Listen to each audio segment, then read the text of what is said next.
How are we doing, guys? It's another Sunday Night Live session. I am the editor-in-chief of the Watercraft Journal. My name is Kevin Shaw. Thank you for tuning in. We're going to have a fun one tonight. We're going to let the crowd roll in a little bit, but we do have some opening news, some things I got to check off in regards to the magazine that I want to let everyone know about, just so that you know where we're coming from. Okay, so updates on content. We got some really good stuff coming out this week for the Watercraft Journal. If you haven't already subscribed to the weekly newsletter, or if you don't follow our Instagram page or our Facebook page, if you're not just checking in every morning, which a lot of people actually do, we're a little bit like your morning cup of coffee. They sit down at the office, they open up a window, and they go see what was published on the Watercraft Journal that day. Oh, and I forgot this. I knew I would. Now turn on the halo light.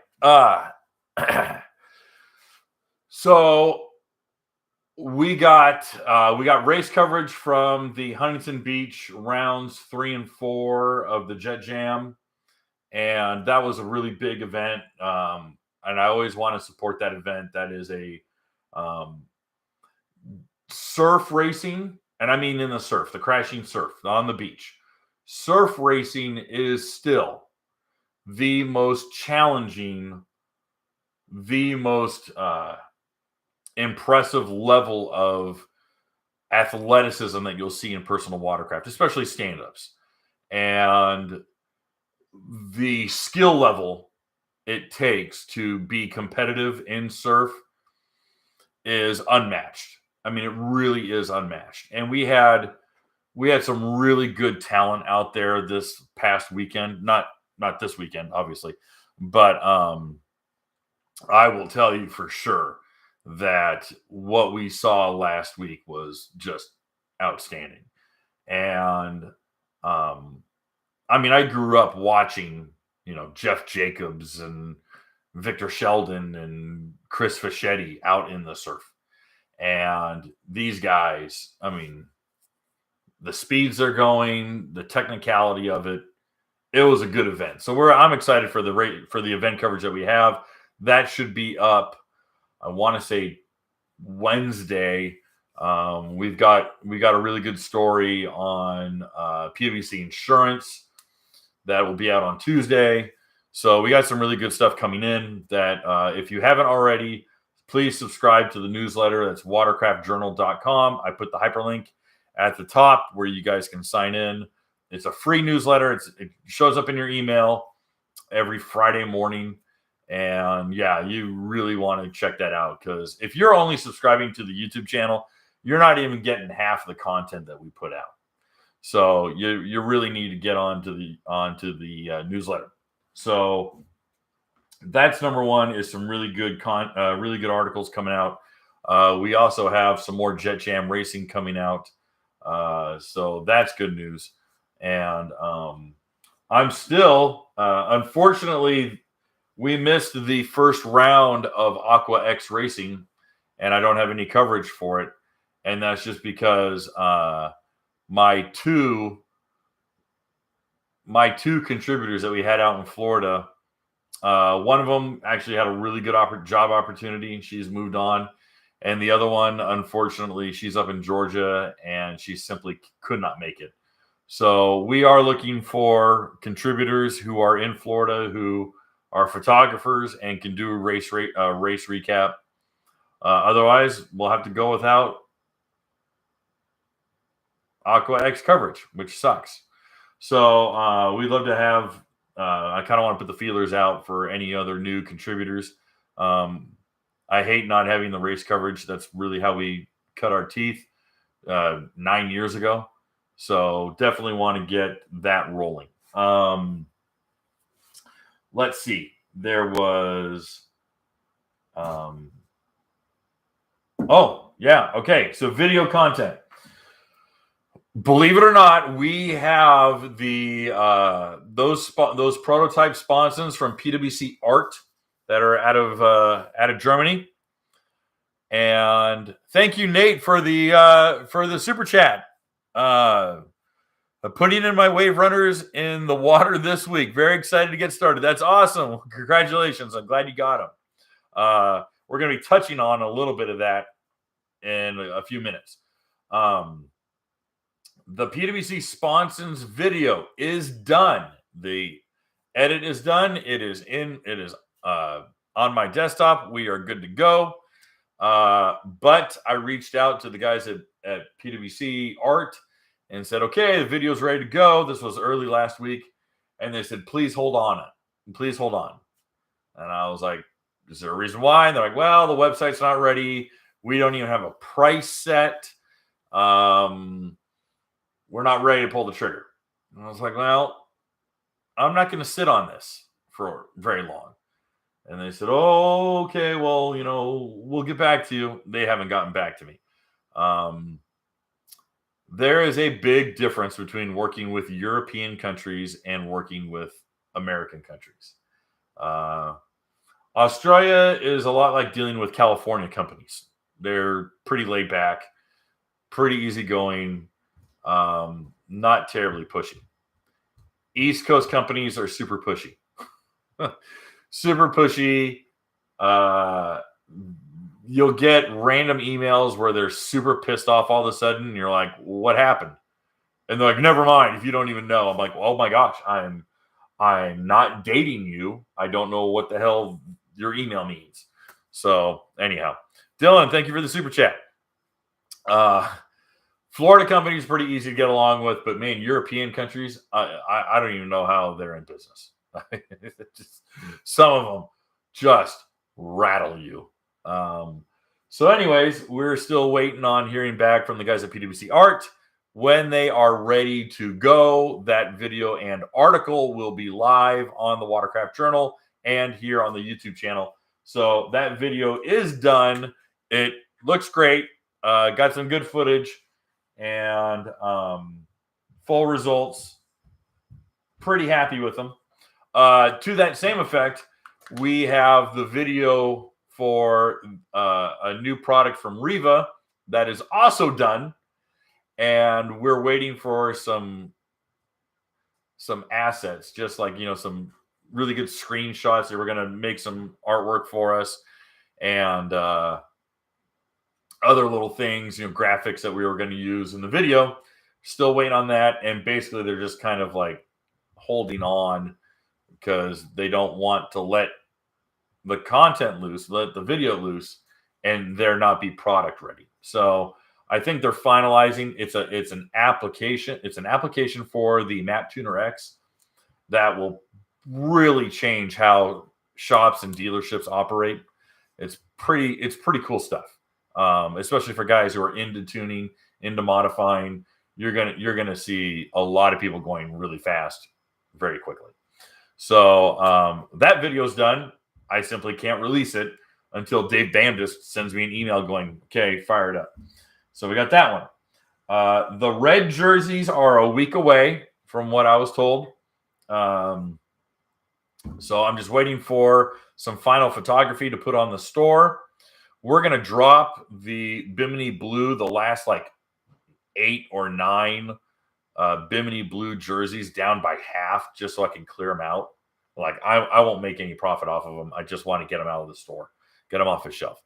But that red one is like a week and a half away. So I'm hoping to have that, and we'll have that release up on the Watercraft Journal. It'll be on the store on the Watercraft Journal, and we will put something in the community page here on YouTube for everyone in regards to the red jersey.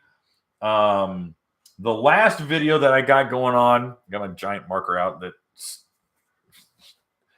I'll tell you what, if you guys like the smell of Sharpies, this one will knock you out. This is their Carpenter's paint pen one.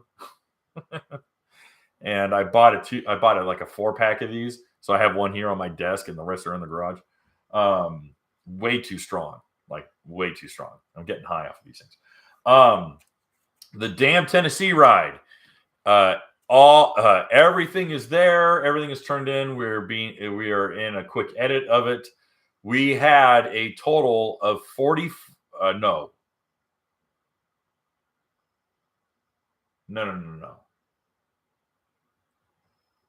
Yeah, we had 22 hours worth of content that we had to go through. No joke. 22 hours worth. And because we had all this GoPro footage and we had all this stuff, and I was like, okay, this is idiotic. So we tried to chisel through everything. And we're going to have probably like a 10, 12-minute video on that one. So that'll be good. But I'm really expecting all these videos to start coming out like once a week once I get the green light. So Damn Tennessee Ride will probably take another week and a half to edit it. But that will be a good one. That'll be a really good one. All right. We had that one's going to be okay. I got more updates. I'm sorry. I got a bunch of news we got to chew through. So yeah, it was super overkill. I got a lot of stuff. So yesterday, a good friend of mine who also happened to own, he owns Bopinski, who makes the two-legged chair that attaches to the back of your Watercraft, the Kickback chair. Joe puts up a post saying, "Hey guys, we're Horizon, you're beating me to it. This is literally on my list."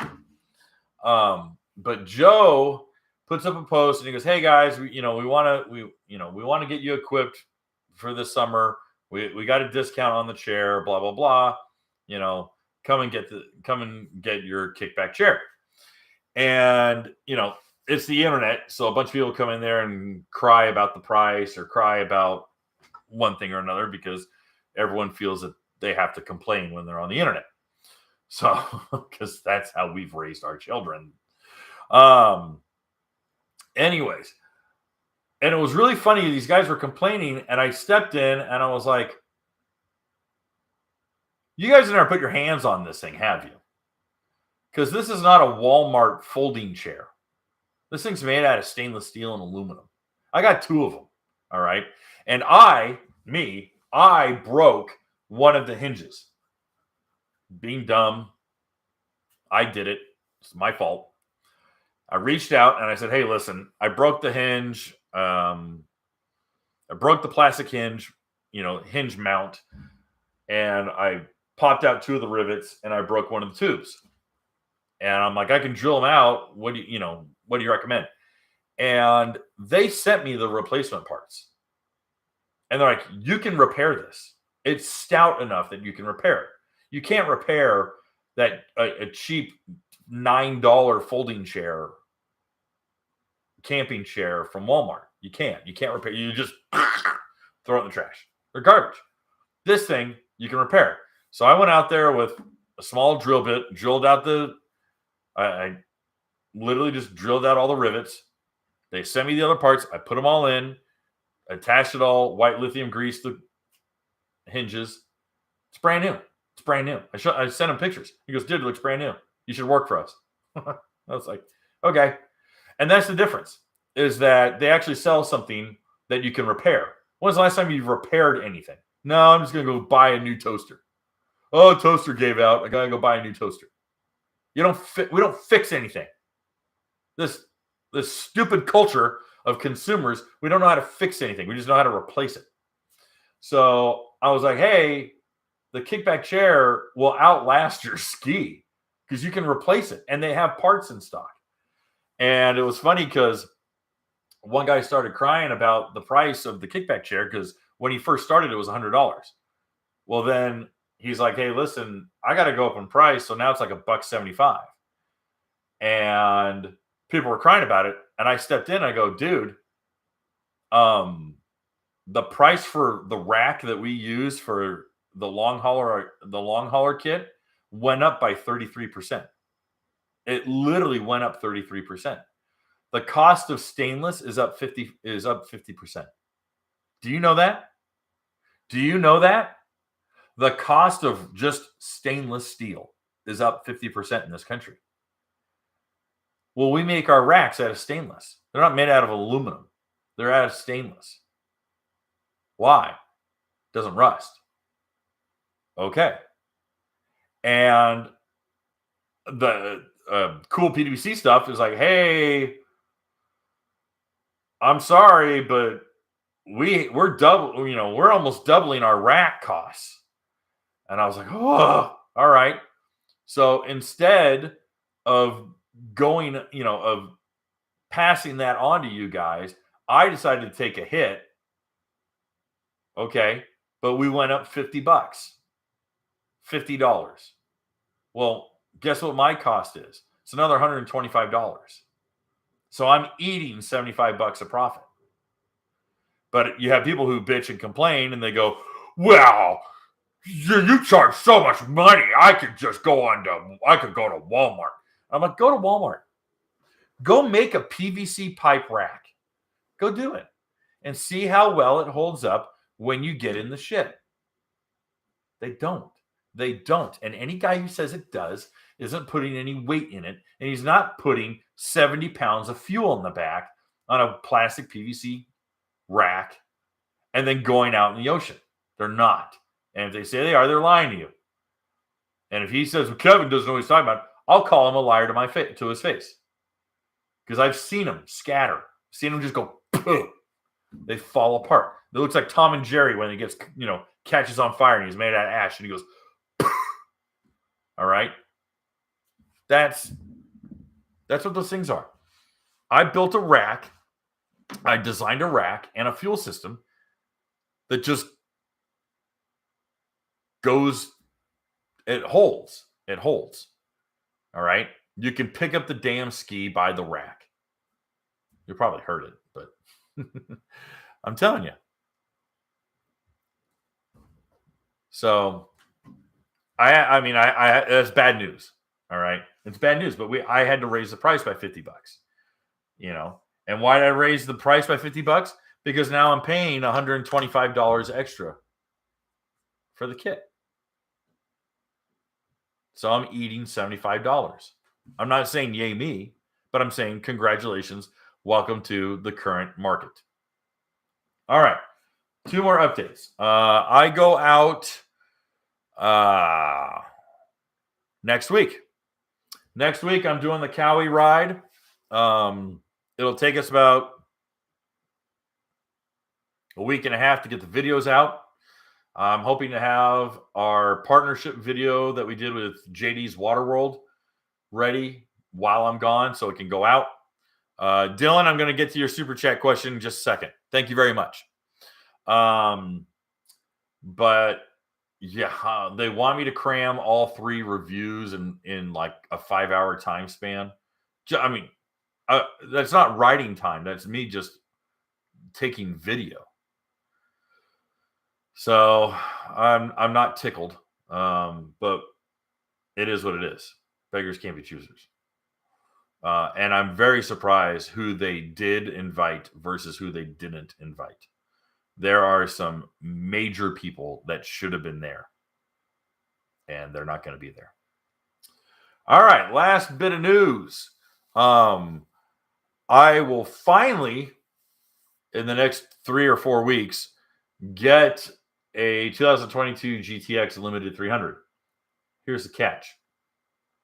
I get a phone call from Sea-Doo. And they're like, Mr. Shaw. I'm like, how are you? And they said, well, we got some good news and bad news. I said, all right, well, hit me with the bad stuff first. And he says, you're not getting a new ski.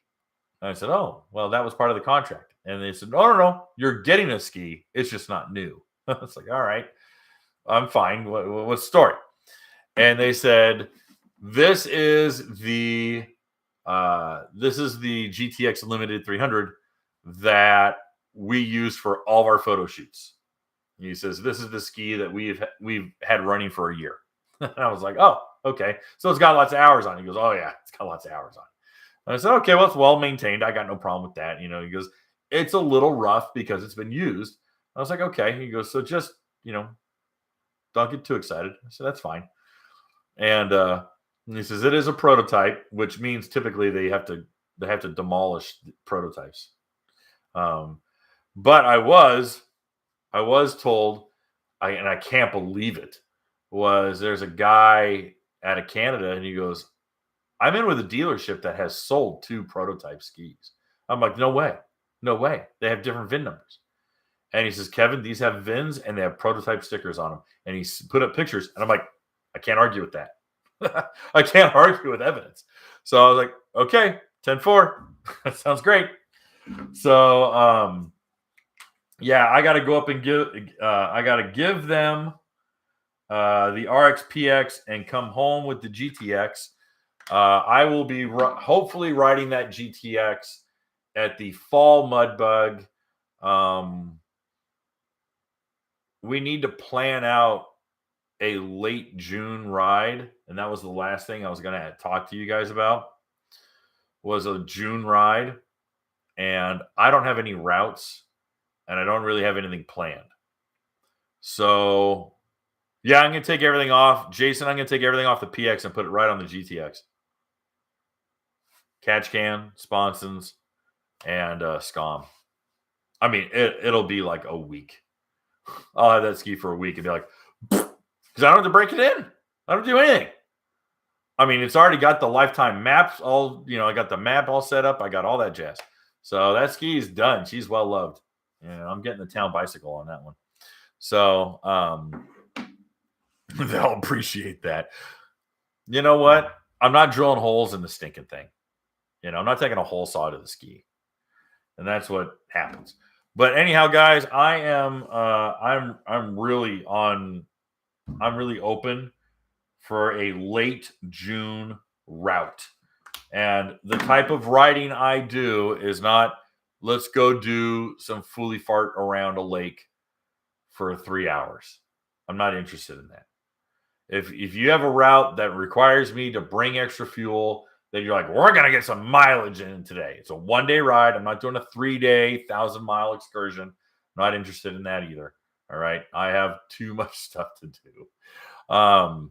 But if you've got a 1-day route where you're like, hey, man, do you want to swing for 300 miles? Okay, yeah, let's do that.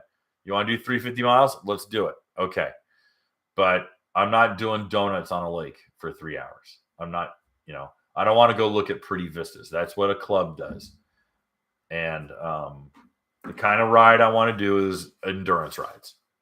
I want to do long distance endurance rides. So that's kind of where I'm at. All right. Let's get into today's lesson. It's not a lesson. What the hell am I saying?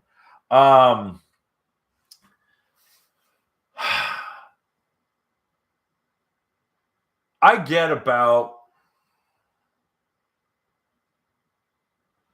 I'd say about 100 emails a week from people.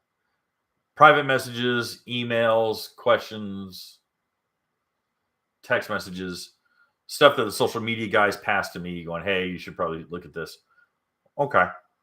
And so I chew through a lot of these emails.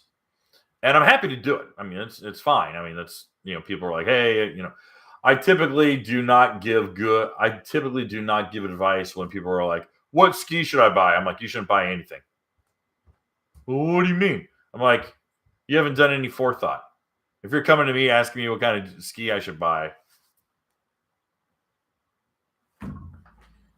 go find a Wave Raider. Go find a Wet Jet. I'll give you a smart ass answer.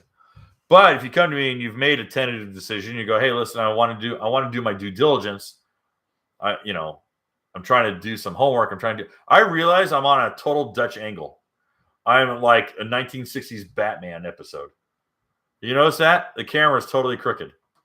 I'm not going to straighten it, but that's really funny. It's like 1960s Batman. Anyway. But so, yeah, I mean, I go through a lot of these questions where guys are like, hey, listen, I got this recall notice. Should I do this? I'm like, yes, it's a recall. You should do it. It's free. You should do it.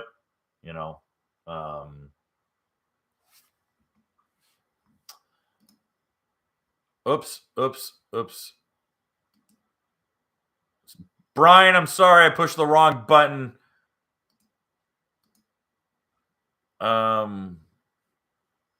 Sorry, Brian. I don't know why it said I don't know why I hid your comment. I tried to say unhide and I hit hide. You're not banned. I'm sorry, Brian. I apologize. But yeah, so I mean, it was just, I get those questions a lot. I get guys who are like, hey, listen, I'm looking at doing this or what, again, I'm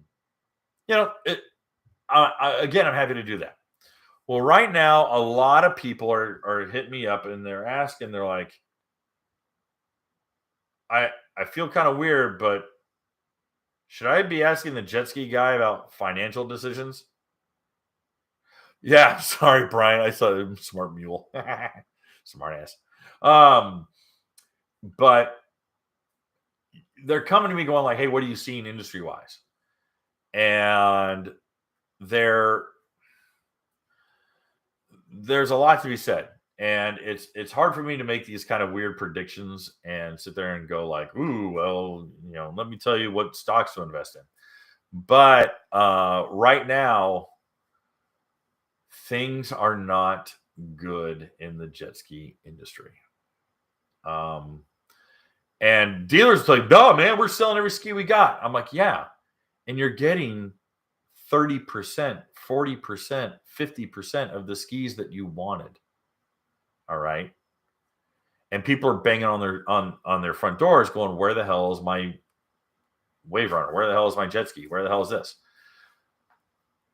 Sea-Doo is saying that in many cases, people will not be getting delivery of their skis until August. And that's Northern Hemisphere, not Southern Hemisphere. Northern Hemisphere. Well, that's damn near end of summer. Kids are going back to school. So that really messes up a lot of people's timelines. Especially because they're like, I put money down in September or whenever. And Sea-Doo's like, we're doing our damnedest. But like Switch rollouts. The Switch rollout has not gone well. All right. Because they're waiting on parts. They're waiting on dashboards. They're waiting on ECUs. They're waiting on NOx sensors, O2 sensors, the catalytic converter. They are waiting on. There is a list of stuff they're waiting on. All right. Yamaha, same story. They're waiting on parts. Kawasaki is just pushing out what they can. All right. But Kawasaki and Yamaha will not push out incomplete skis or incomplete units. So they're like, we've got a waiting room. We've got a warehouse in the back. Everything's sitting on wood pallets, waiting for parts. And it's really agonizing. It's really crushing a lot of these dudes. And that's hurting dealers. That's hurting it's hurting dealers. It's hurting relationships with customers, with dealers. And then when they do get parts, they really scramble to get the skis out, and then things get sloppy. And then they have to make corrections, and they have to make recalls, and they have to have superseding part numbers and all this kind of stuff that goes into all the effort of making a decent product or a quality product that the customer can be happy with. And at the exact same time, and I did a video on this, is that the OEs are contacting dealers and they go, we got a problem. The price of this unit is up $1,800 or $1,100 or $3,000. And we can't eat that. So the dealer's got to figure out a creative way of eating some of that and then passing the rest on to the customer who's already put money down at a set rate, and he's already got a loan at a set interest rate, or it's a flexible rate and they're looking at it going, crap, I still have to go through financing when I get this thing because I only put $500 down. Some guys put like half down or even more and they're locked in. But other people are like, I just put $1,000 down or $800 down or whatever. And they show up to the dealership. Dealership goes, hey, listen, out the door with all the add-ons, This thing's 20 grand. And they go, this was a $14,000 ski. And they go, well, yeah, it's 20 grand now. And I got really bad news for you. Yeah, you got a 700 credit score. I'm in the 720s. Not great, but definitely not what I was in college. But they go, hey, listen, you got really decent credit, but interest rate right now is at 17% or 18% because that's all we can get from the bank. And you're like, whoa, what? All right. So interest rates are through the roof. Loaning money is through the roof. It's not easy. And very few people can walk in with a stack of cash and go, cash up front. What? Cash up front. Not a lot of people can do that, especially for a $15,000 or $20,000 ski. Just not, that's not in the cards. And Cameron, you got a route? Come up with a route. So right now, it's a high tension environment. It really is a high tension environment. And Sea-Doo is gearing up for a revised Spark. And the revised Spark right now is looking very likely that it's going to re-energize or reformat the X series. And what's the X series? RXTX, RXPX, GTX. Not so much. But possible GTRX 230. And that's a possibility. And there's the Spark X, of course, and what I've talked about before. Sorry, that was kind of a garbled. That didn't come out very easy. But the Spark and consequently the Spark X have a very high likelihood of reformatting the X series watercraft. And that would be the RXTX, RXPX, and the potential return of the GTRX. And that would be a 230. So, and that's what Sea-Doo's teasing about when they go, oh, it's the new in August. Check out what the new, the new RXPX is going to be. Well, it's going to be a handling package. It's going to be sponsons. It's going to be an intake rate. And it's probably going to be a high flow air intake or a different impeller pitch. It's not going to be faster. It's not going to have more horsepower. It might be quicker. Might have slightly better acceleration. But apart from that, my understanding is that it's going to be a optional handling package. Okay. Woo! But all that being said, new Spark. Why is the new Spark incredibly timely?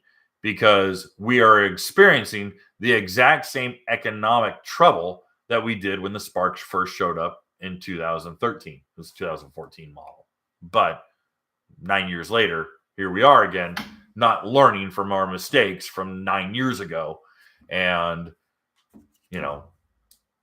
people can't feed their babies. And people can't buy lumber. And people can't afford to fill up their diesel truck.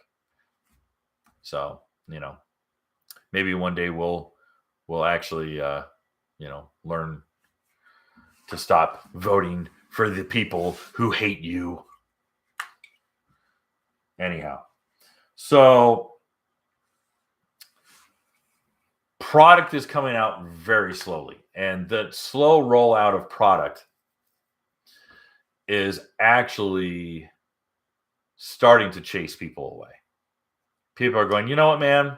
I don't want to waste my June and July waiting for a new ski. I'm going to stick with the one I got, or I'm going to find a used one on Facebook Marketplace or on Craigslist, or the dealership I got has got some trade-ins that are in decent condition, and I'm going to go see what the trade-ins are. And they're going to go into those. And that has been it's been a blessing to the dealers. It's taken a little bit of pressure off of OEs, which they're thankful for, but no one is getting exactly what they wanted. And I think that is what is going to leave a big dent in the industry. Okay. Well, what does that mean for you? What does that mean for the guy watching this video right now? What it means is, first, you need to hit the like button. Shameless plug. Hit the like button. Let's get to 100. I know we can get to 100 right now, but what is it? Okay. What does it mean for you guys? All right.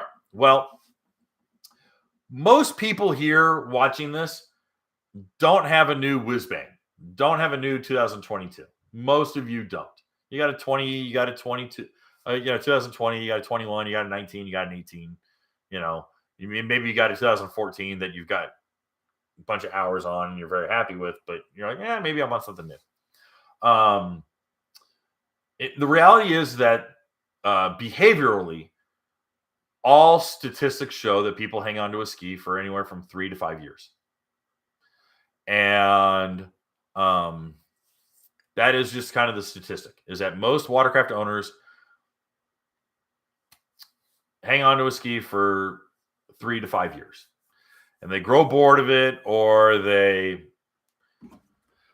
want the latest, greatest thing, or they got other priorities in life and they go, okay, this thing's got to go. And they sell the ski off. So the nice thing is that a lot of people are moving out of older units. But unfortunately,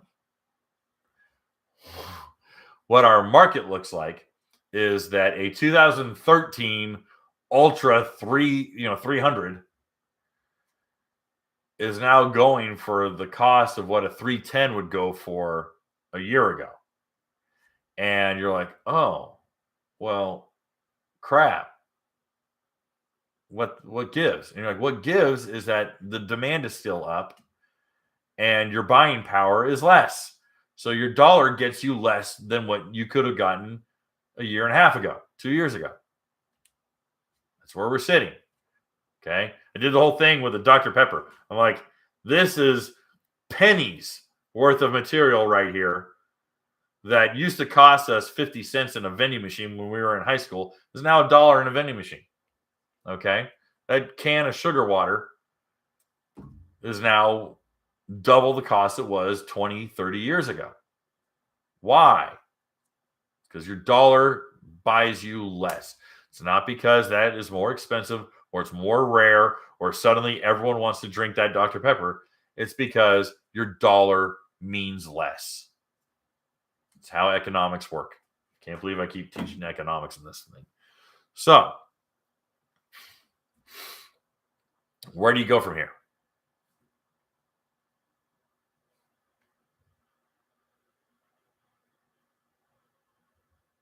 If you do keep it. Yeah, okay, good point. We're at 9.8% inflation. And that is market inflation. That is not the back end inflation.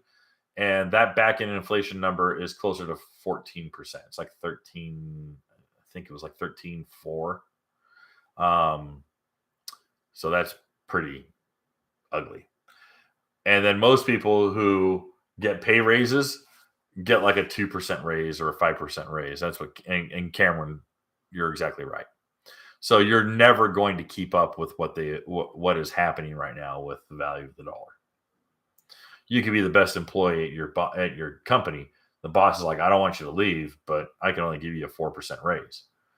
Well, that's not going to cover the cost of living that's gone up. So here we go. So honest health of the industry, supply chain, dealers, delays, supply, blah, blah, blah. And then, of course, the cost of gas. So gas is going through the roof, and to the point that even diesel reserves are low. There's actually rationing for diesel, which is hilarious because diesel fuel is a byproduct of the refinement of crude. It's a byproduct. It's a leftover. When you refine crude oil to create gasoline, Diesel is the byproduct, but yet they're charging you more. So figure that one out. So all of this incredibly negative all this incredibly negative stuff that I'm sharing. How the hell is this segue into like being positive about jet skiing? It doesn't. We're all screwed. No, I'm joking. Here's the kicker. How do you get into this? How do you get into this industry cheap? How do you get into this hobby cheap? How do you do this on a beer budget? Do more with less. I'll tell you what. I got a phone call from Kevin King, who is the president of Year One Muscle Cars out of Brazelton, Georgia.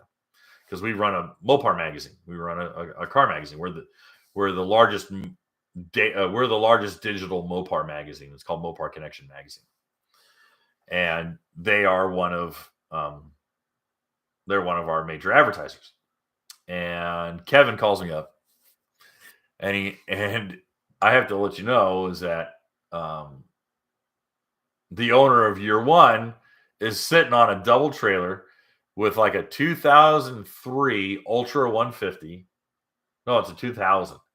It's a 2000 Ultra 150 and a 2002 STXR. White checker flag decal, white with green pinstripes and checker flag details. Cowie triple in it. It's the only two-stroke I would ever want to buy. And he says, Kevin, I know you want that ski. You want a horse trade for it? And I said, no. He goes, oh, come on. I know you want it. I go, Kevin, no. I'm like, I'm not horse trading your ad program for a 20-year-old Kawasaki. I'm not doing it. I said, I'm sorry. I've always wanted one. That's the winningest runabout of all time. Or winningest two-stroke runabout of all time.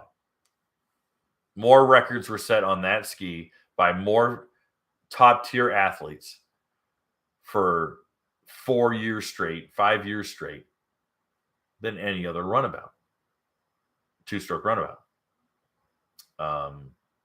Sorry, I can't do that. I mean, I love the ski. I always want one, but I'm not going to horse trade for that. And he laughed. And he goes, well, how much do you think it's worth? And I said, I think you're better off getting both of them, selling both of them on a trailer. And I said, I can help you sell them. And he goes, well, I'll send you some pictures. I said, okay. So anyways, I'm helping him find a home for those two skis. If you were someone who was a hot rodder, who was interested in something fast and something fun, I would put you in contact and get you that STXR. That STXR is,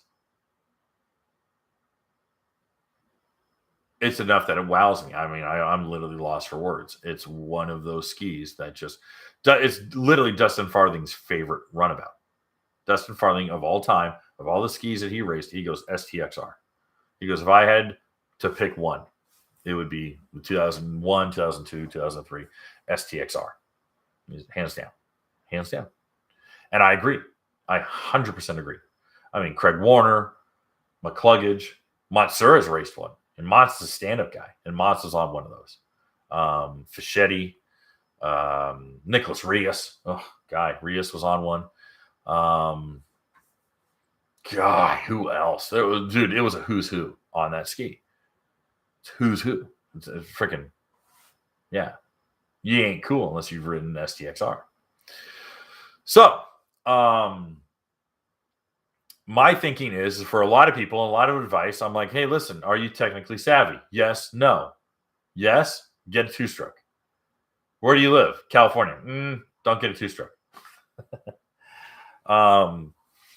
But I've been recommending a lot of people go rewind the clock and go find some older stuff. I mean, older stuff.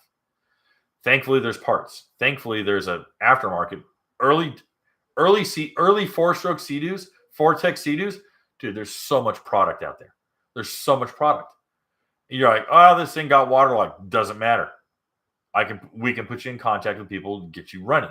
You can do it. Oh, okay. I'm like, the problem is that it's not shiny and new. It's used and abused, but you can get that thing up and running really well. I'm like, the the MR1 Yamaha Marine engine. Holy crap. That thing was around for 12 years. All right. It's like the small block Chevy of personal watercraft engines. Seriously, it's a 350 Chevy. It's 2-bolt main, out the door, log manifolds. Sorry, I'm thinking about just every small block Chevy I've ever worked on. They're super easy. That MR1 motor is a cinch to work on. They're everywhere. Go get an FX 140. Yeah, it doesn't have brakes. Yeah, it doesn't have a sound system. Okay, it's a ski. Gets you on the water. Wrap it. Put a new seat on it. Put new mats on it. Get it running. Go get a PWC brackets with one of those, one of these guys, one of these little speaker things, and enjoy the hell out of it. Enjoy the hell out of it. Yeah, it's an early 2-stroke or early 4-stroke, but guess what? It works. All right. The Kawasaki STX, like the 12F and the 15F, dude, you can throw a baseball and hit 2 of them anywhere in Florida. They're everywhere. They're everywhere. The 12F and the 15Fs are everywhere. And you can fire that thing up and it'll run. I mean, dude, it'll run like a Toyota Corolla. It will just run. You can throw a grenade in the damn thing and it'll still run. All right. But if you want to have some fun, you want to kind of be different. You don't want to be in the hole for 20 grand or 15 grand or even 10 grand. Go find an old HX or an old XP, get that 2-stroke running and have a blast. Dude, there's literally a YouTube channel of this kid. Oh, guy, it can't even remember the name of the YouTube channel, but that kid buys old HXs and just gets them running. And he puts, crappy paint jobs on them that he does it in his own backyard, in his own back garage. And he puts like a little decal kit on it with like a black tip or a HydroTurf seat cover. And he goes and he enjoys the hell out of them. He has a blast. He's on HXs and XPs and, there's a million different of these things. They're everywhere. It does not take much to get your hands on one. You just got to look. And here are my suggestions for finding an old 2-stroke. If you guys are interested in finding an old 2-stroke, number 1 is completion. How complete is it? Does it have the factory air box? Does it have the factory exhaust? How unmolested is that ski? Really? It's like when you're buying an old car, the first thing I look for is wiring. How Mickey Mouse is the wiring? Has the guy taken a Sawzall and cut out the radio and slapped in an old tape deck or an old CD player, and he's gone and boogered up the wiring harness? Because if he's boogered up the wiring harness underneath the dash, he's screwed it up elsewhere. When it comes to a 2-stroke, I want to see how original it is. All right. It doesn't have to be a museum piece, but the more complete, the better, because it means it's unmolested and you have a better idea of what you're working with. Then you start looking for damage. You start looking for cracks. You start looking for actual impact points. You start looking for sun bleaching and fading. Did the thing sit floating next to a marina for 10 years and it's full of barnacles? That kind of stuff. But just I just got my Sawzall certification. The biggest thing is just looking at completion and how unmolested it is.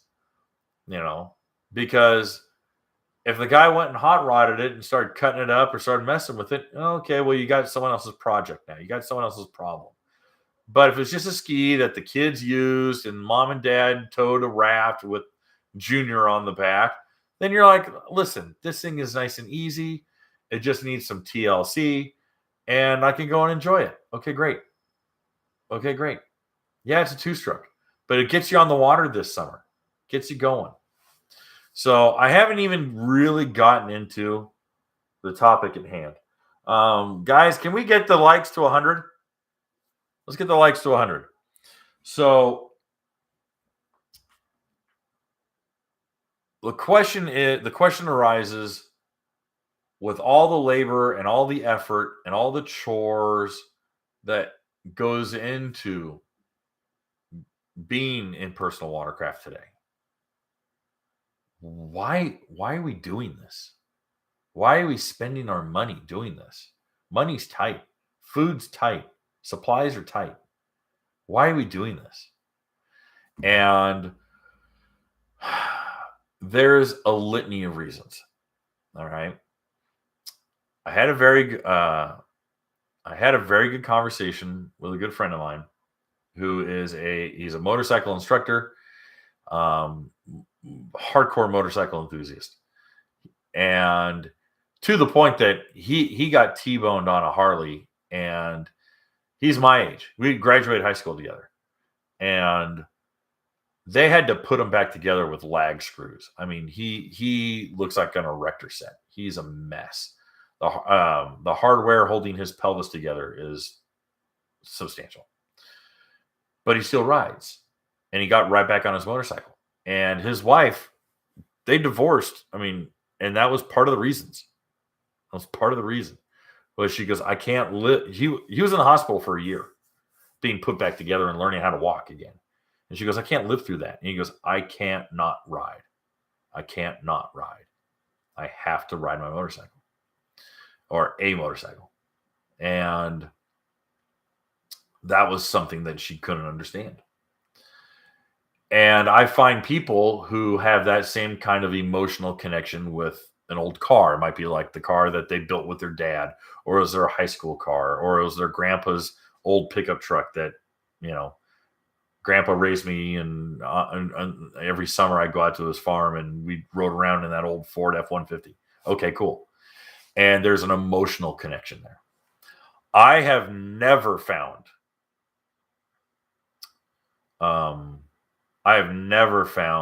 people who have had that level of emotional connection to a specific jet ski. I'm certain they exist. Certain they exist. I've just never met a person who's like, I will never sell that 440 stand-up, or I will never sell that XP 951, or I will never sell blah. But I'm certain those people exist. I'm certain they are. Why would they not? But what I find instead of the emotional attachment to the vehicle, the emotional attachment to the motorcycle, the emotional attachment to the car or the truck, is the emotional attachment is more experiential. And the emotional attachment is, I find this. I'm blanking on the words, but I find this experience, I find this time on the water, I find this heals me, or it calms me, or it energizes me, or it clears my mind, or it provides a therapeutic that isn't found elsewhere. And that, to me, was the biggest outlier. It was the emotional connection was not to the ski, but rather the experience. There's people who will never sell a car that will never be back on the road as long as they live. But they're like, that's the car that I bought when I came home from Vietnam. I dated my wife in that car. I brought my first kid home from the hospital in that car. I'll never sell that car. And that car is on cinder blocks, rotting to pieces in their backyard. And there's a tree growing up through the engine compartment. But they'll still never sell that car because of the memories. But with Watercraft, it's the experience. And I'm going to read something. I want to read an article that came out 2 years ago. through Discover Boating. And I'm going to read it verbatim because I think it's actually very pertinent to this. All right. Quote, boating or paddling can provide a refreshing outdoor escape during the COVID pandemic. Peter Francis, boating division director for the Connecticut Department of Energy and Environmental Protection, said at the time.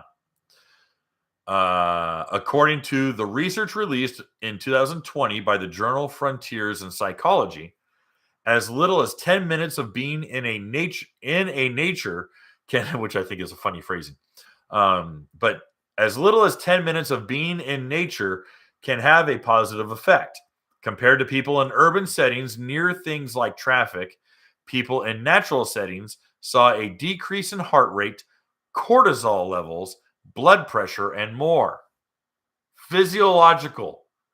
Actual physiological response. Researchers found that the very things that boaters tend to say they feel, reducing stress, anger, anxiety, and increasing vigor, comfort, positive effect, and a sense of feeling refreshed. All right. I'm going to keep going here. In October 2019, researchers at the University of Exeter Medical School in the United Kingdom published a study showing that people who live near the ocean are 22% less likely to report depression and anxiety symptoms than people who stay inland. The beneficial effects of blue health, quote unquote blue health, interacting with bodies of water were especially high among lower income households.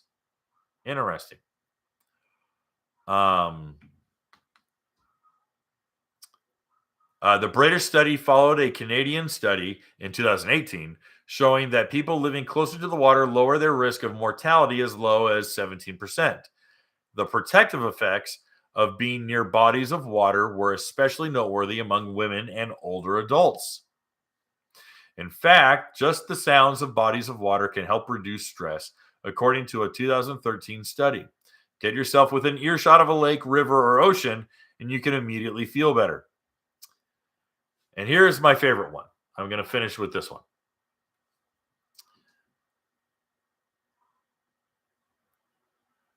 The power of sunlight and vitamin D.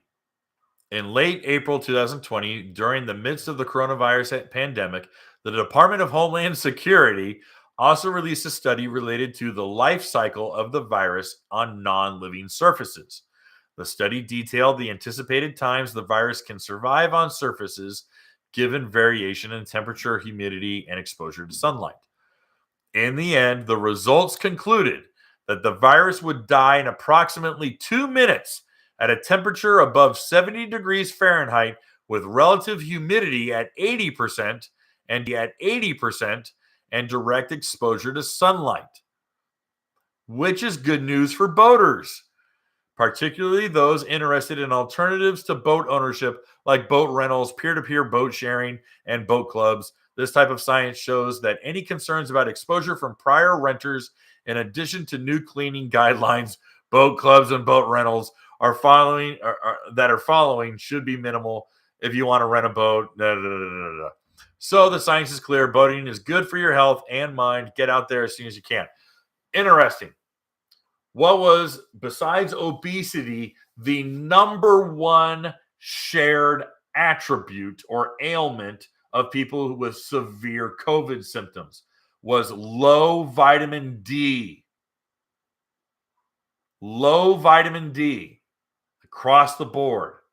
People who were very susceptible to coronavirus were predominantly, not all, you can't be exact, but predominantly dangerously low on vitamin D. Well, guess what being out in the sunshine does for you?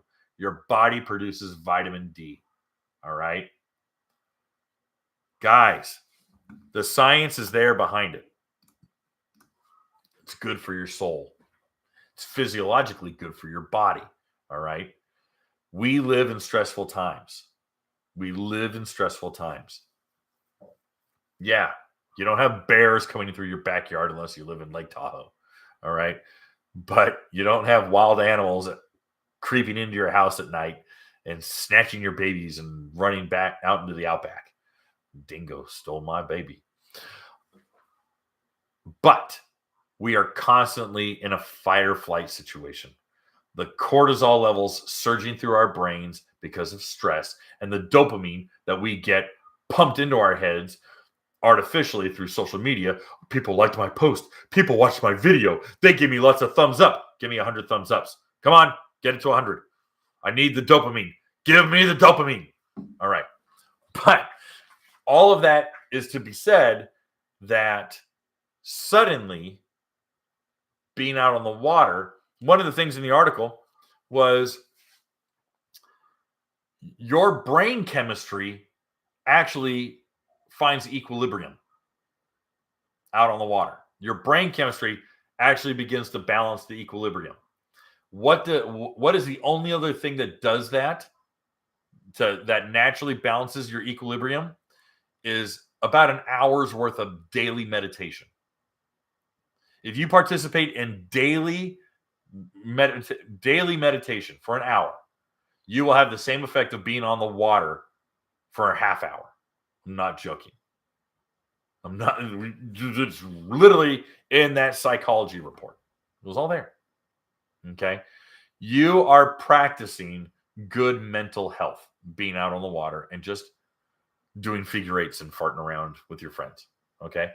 And I mentioned the second thing, community. All right. Community. When I lean back, you can see how crooked the camera is. It's literally like an old Batman video or Batman show. Pow and whap. Sorry. Now you want to listen to the science. Science was always there. Flo, how would I deny science? I believe in chromosomes. XX and XY. Yeah, I have the article. Let me I'll put the hyperlink in the chat. Let me pull it up. There. Here's my search history. You can see how boring I am. Why boating is good for your mental health. Oh, don't do that.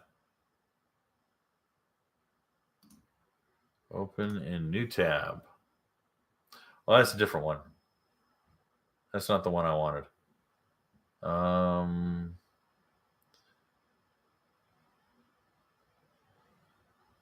Shoot.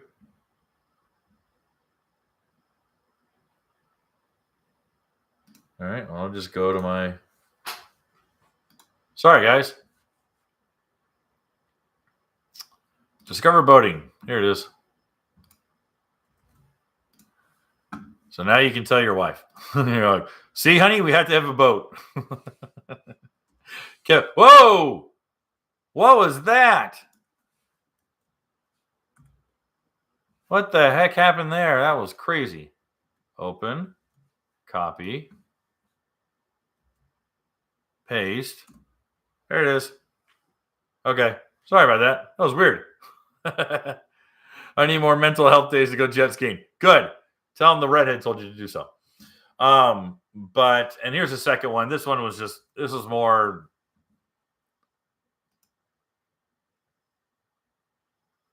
Oh, yeah. No, it's all right, Flo. By the way, go ahead and look up what the CDC says about the Moderna shot now. They no longer allow the Moderna shot in regards to preventing COVID because the Moderna shot is directly correlated to stresses on the heart. Yeah, it went from a 99% effective rate to 83% to 6% effectiveness, to the CDC saying we no longer want the Moderna shot going out. Yeah, go ahead and look up that Associated Press. Don't go to Fox News. Don't go to Conservative. Don't go to Daily Wire. No. I want you to use the Associated Press. Associated Press reported on. It's actually really funny. So yeah, conspiracy theorists are about 22 to 22-0 for you guys. Scorecard is looking pretty good. So let's talk about community before I get out of this. I've shared my experience going to the first mud bug, and actually I did a whole video about Billy and why I cheer. Do I mean no? I do not mean Johnson & Johnson. I mean the Moderna shot. Moderna shots would kill my mother-in-law. Killed her.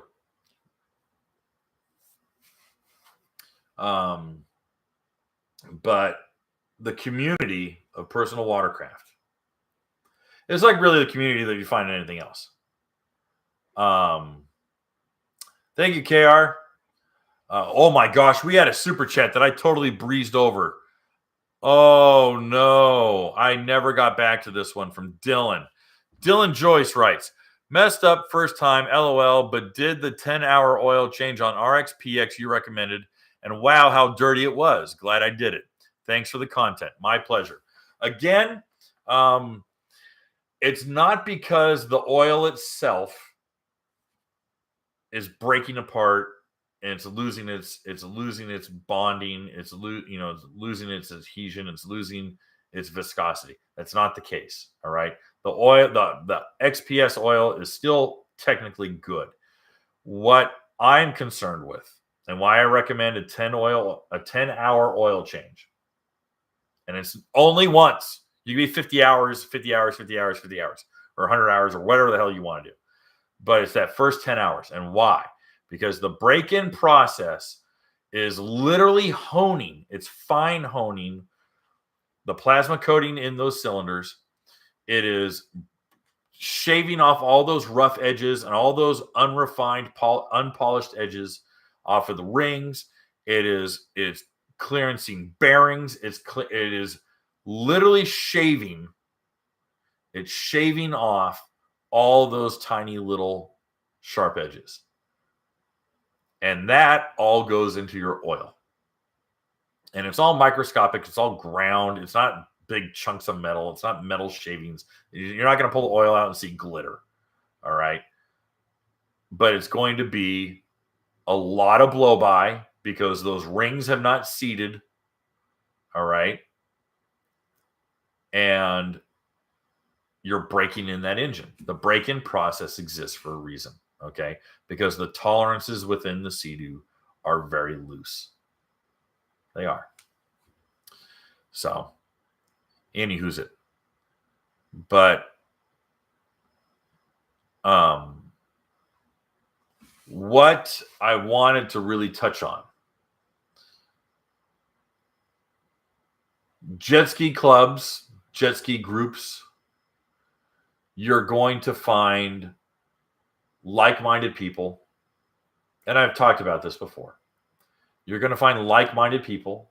You're going to find people who are experiencing the same things as you do. You might be a small business owner. And you're going to find a guy who's got a little Yamaha EX, and that's the only ski he can afford is a little Yamaha EX. But you're like, hey, listen, man, how you doing? And it turns out you guys have a lot in common. He's driving an old beat-up truck, or he's got his shop van, or whatever the hell he's got. And you go, oh, wow, he's in the same boat I am. You know, he's going through the same stuff I am. Or you're going to be like, hey, does anyone have kids? And people go, yeah, I got kids. Like, you bring your kids out with you? And they're like, yeah, I was the only guy in the club who brought his kids out. And they're like, well, I can bring my kid too. And so suddenly you got 3 or 4 kids showing up on a ride on a Saturday. Okay, now you're sharing that with your family. Now you're sharing that with your kids. All right? And you're giving your kids an opportunity to do something a little daring, to do something a little dangerous, but they get exhilaration, they get a little bit of adrenaline, they get a little bit of fun, and they become accustomed to it. And they're not soft pudding kids like we've got who are glued to tablets. That's our problem. Little Johnny and little Jenny are not allowed to ride their bikes without full padded hockey goalie gear. And they can only ride half a block and half a block up and half a block down because that's as far as mom can see. And if mom can't see you at the end of the block, she's going to jump in the SUV and chase you down. Because that's the kind of parents we got. We're too scared of the kids falling out of a tree and breaking their arm. Dude, how many of you guys broke an arm or a leg or a rib or a collarbone before you were in high school? Show of hands. Show of hands. How many of you guys broke a bone before you were in high school? I don't care how old you were. I bet almost everyone here did. Broke a leg, broke an arm. You know, I don't want you to just be like, well, my dad broke my jaw because he came home drunk. That's a sad story. But but yeah, look at that. Broke my wrist on the monkey bars. All right. But that's not happening anymore. We got pudding. We got pudding kids. And it's because mom and dad won't let them do anything fun. All right. Do you know that Pee-wee dirt bike sales, little tiny 50cc dirt bikes are in the toilet? They're in the toilet. No joke. Little tiny dirt bike sales. The little kids with a big helmet. Dude, no one's buying them. No one's buying Pee-wee bikes. Because mom and dad are too scared. Or mom's too scared. Whatever. I shouldn't blame the mom, but parents aren't doing it. Okay? And it's crazy. All right? The movie, The Christmas Story, the kid wanted a BB gun. And he was what, 10? 11? How many people would give their kid a BB gun these days? Now, don't get me wrong. I know guys are like, my dad gave me a freaking 30-06. But but again, it's a little bit of that. So bring your kids out. Make it a family thing. Now, there's a lot of guys here who aren't married. There's a ton of people in the jet ski hobby who are not married. Or they're single dads. Or they don't have kids and they're married. Okay. So it's just the wife and I. Great. But you know what? Go out and make it a couples thing. And then you're going to find other couples. And you find these groups. Florida ski riders, for all their warts and all the stupid infighting going on in Florida and stuff, there's a reason why they get draws of 100 people, 200 people, 300 people. Don't get me wrong. I would never ride in a group of 300 people. I'd rather drill a hole in my head with a freaking wood auger. But, hey, listen. There's a reason why so many people are going to these big events. All right. It could be Florida ski riders. It could be the Florida River riders. It could be the Space Coast riders. I mean, there's a million different clubs, and none of them get along with each other. It's crazy. It's the Sharks and the Jets. They all snap their fingers and dance fight because they're all Puerto Rican and Cuban. Isn't that how Puerto Ricans and Cubans fight? Is they dance? Movies lied to me. Anyway, speaking of Spanish, I don't. I speak Nicaraguan vosotros. I went to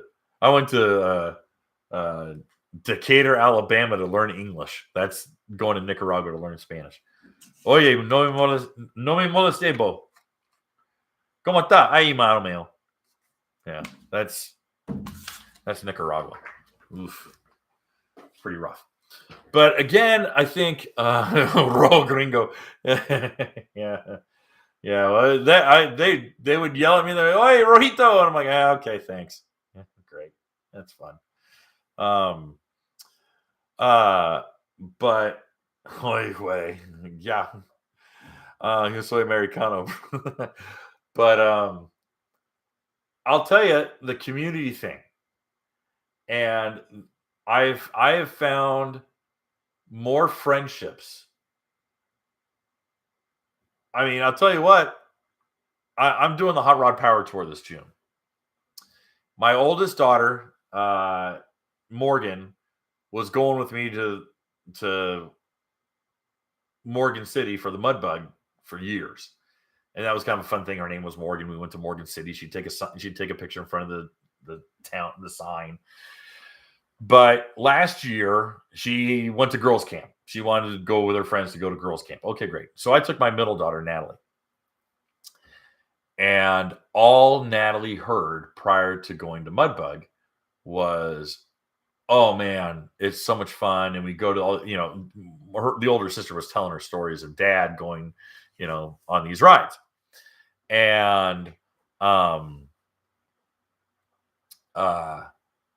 this year I'm like, I'm sorry, but I mean, unless all hell breaks loose and I can't, something really goes wrong with the car, I'm not doing Mudbug this year. I'm doing Power Tour. I've always wanted to do Power Tour, and I got the car to do it, and it's done. And so anyway, the kids started talking. They're like, "Oh man, we're not doing Mudbug this year." I go, "Well, there's 3 of them, and we can do, spring, June. I can't do June, but I can do October." And the kids were really bummed. And I laughed because they started mentioning Billy and Gina and Jerry and Jerry's boys and all the people that we had ridden with. They were name dropping everyone. They're like, "Oh, we're not going to see these guys. Oh man, that sucks." And these are the friends I've made. So yeah, I go out and I ride solo all the time. I'm doing testing. I'm going out and running up the river and going around the lake. And, I just turn off the radio and I can listen to the engine, listen to the wind, listen to the water. That's I'm kind of one of these old men who kind of was like, I don't really like the radio. I use it, but it's too distracting. And I would rather enjoy the experience. I'd rather be in the moment instead of listening to the same music I always listen to. It's on my phone. And then I think of all the people that I've met and all the people who are friends. I consider friends. I mean, I really consider a lot of these people friends. And then I'm like, holy crap. I spend my Sunday nights talking to several hundred people about jet skis every night or every Sunday. And I'm communicating with these guys. And I'm like, dude, that's community. We got 120 people here. I mean, that's a hell of a group. If we had a central location, they're like, all right, hey, who wants to ride? Sounds like you're mentally ready for retirement. A little bit. But then I think I would die. If I wasn't working, I think I'd die. I think it'd kill me. I really do. So again, it's really the idea of why do we do this? Okay, we're not making money off of it. You're not going to get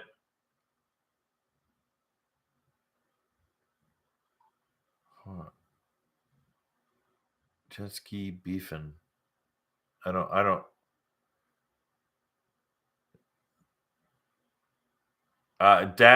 Dasso. Yeah, you got me scratching my head. I don't really know what you're swinging at. Sorry. But yeah, I mean, it's of this kind of spiritual sense that, there's guys who get into cars and other hobbies because it's a quick turnaround. You can make cash off of it. You can make money off of it. Yeah, there's some people out there making some money off of, working on skis, but it's not like flipping cars or flipping, custom motorcycles or things like that. You're in it because you really want to be in it. All right. You're in it because you really, really, really want to get in it. Oh, yeah. Isn't that weird? It's really weird that there's so many clubs who don't get along. I don't get it. I really don't know the details of it, so I really can't say anything. I avoid that interpersonal drama so much that I'm like, meh. Timeless. Riva does not make seat covers. Riva has a custom cover that they have Jet Trim make for them. Frank and the team at Jet Trim will make the Riva seat covers. I've used HydroTurf. I was sponsored by HydroTurf for years. Now, HydroTurf is owned now by SBT, which owns Blacktip. So if you buy a Blacktip, you're buying a HydroTurf. If you buy a HydroTurf, you're getting Blacktip. They're kind of the same thing. It's all coming off the same shelf. They do have a higher grade marine mat, but that's for the matting. That's not for the seat covers. So, yeah, I really don't. I mean, Jet Trim. I had one ski with Jet Trim, but Gary made it. Gary Hart. It was one of the last. That's not true. Gary died in 2012. No, 2013. No, it was 14, wasn't it? 14 or 15. Maybe it was 14. Yeah, Gary Hart died just a couple of years into the Watercraft Journal. He was one of our first advertisers. And then when Gary died, they obviously pulled the advertising. They didn't even know where the company was going to go. And then Frank bought it. And Frank wants nothing to do with the Watercraft Journal. I've tried reaching out, but they were upset because I was giving attention to other people. And I'm like, dude, they advertise. You won't even pick up you won't answer an email or pick up the phone. Okay. Why should I give you free advertising? I don't understand. Why should I kiss your butt? So, all right. If you want, anyway. So, but yeah, that really is kind of the takeaway on this whole thing is none of us are making money off of this. None of us are really getting rich. None of us are really, Watercraft Journal basically covers itself. But the other magazine, we're doing all right. We're doing pretty good on. But we ride because it's fun. Okay, it's fun. I dated a girl one time, and it was like pulling teeth. It's like, so what do you like to do? I like to have fun. That was her answer. So what do you like to do? Which implies, what do you like to do for fun? And she goes, I like to have fun. Okay. That was a rough date. And it was one of the prettiest girls I had ever dated. Oh, she was so pretty. But just duh. She was so duh. Ugh. I couldn't have a conversation. It was killing me. Anyway, but I'll tell you, guys, if you're not aware of why you're doing it and you're just kind of doing it because it's entertaining, I really want you to look into. I want you to look into yourself a little bit and go, how do I feel when I get off the water? How do I feel before I get on the water, the day before, my day at work or whatever? And then how do I feel when I get off the water? And I want you to take an evaluation, because you will find 9 times out of 10 that you're like, I am doing so much better. I feel better. Or I just got out of the noise. I didn't want to hear the noise anymore. I just got on the ski and hit the throttle, and I just blasted down the lake. And then I turned around, came home, and just let it wash me clean. Yeah, great. And I think that's so much of it. Yeah, there's guys who are like, I want to drag race, or I'm a racer, or I'm a buoy racer, or this is my athleticism. But I think I'm really talking to the 95% of you who are casual riders. I think that's pretty fair. So yeah, again, research shows that the water heals. Experience proves that it's good for your soul. And it could be a half an hour on the water. It could be a grueling 11-hour endurance ride with an angry ginger leading the way in some really crappy conditions. Isn't that right, Chris? But I hope that was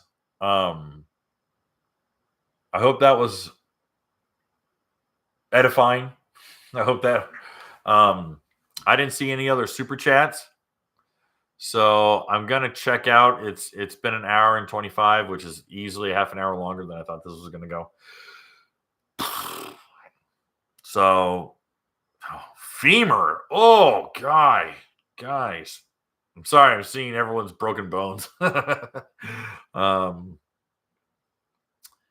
Yeah, boy.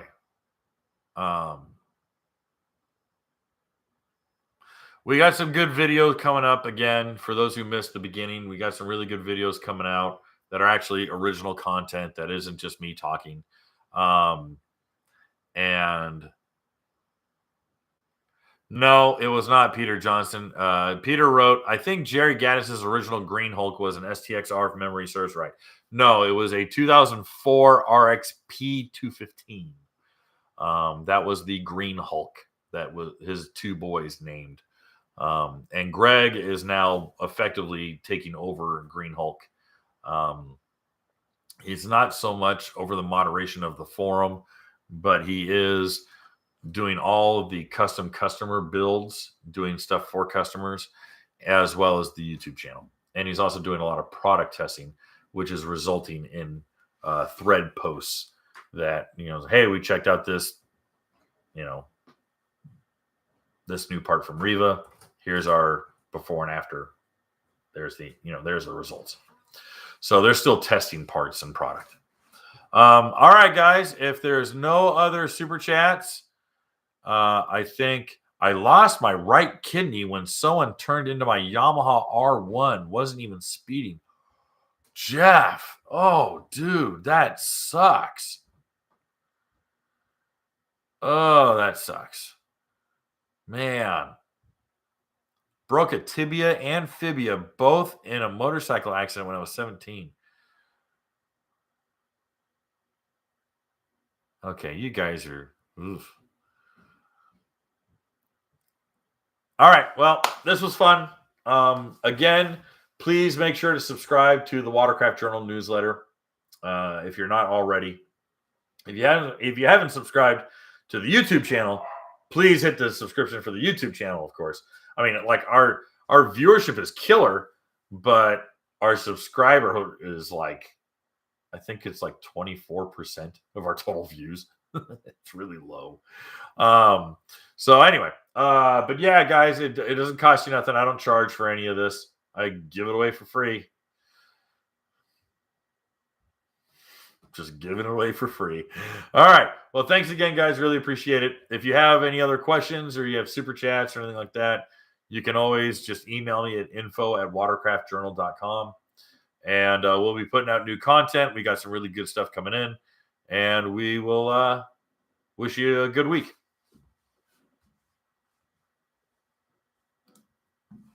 Yes, you need to read. Learn to read, Ray.